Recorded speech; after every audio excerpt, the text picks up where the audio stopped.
اور جان رکھو کہ جو مال غنیمت تم کفار سے حاصل کرو اس میں سے 5واں حصہ اللہ کا اور اس کے رسول کا اور اہل قرابت اور یتیموں کا اور محتاجوں کا اور مسافروں کا ہے،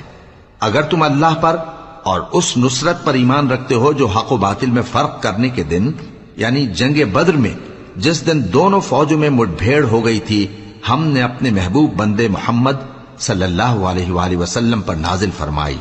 اور اللہ ہر چیز پر قادر ہے۔ جس وقت تم مدینے سے قریب کے ناکے پر تھے اور کافر دور کے ناکے پر، اور قافلہ تم سے نیچے اتر گیا تھا،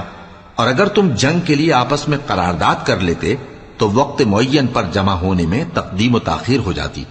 لیکن اللہ کو منظور تھا کہ جو کام ہو کر رہنے والا تھا اسے کر ہی ڈالے، تاکہ جو مرے بصیرت پر یعنی یقین جان کر مرے، اور جو جیتا رہے وہ بھی بصیرت پر یعنی حق پہچان کر جیتا رہے۔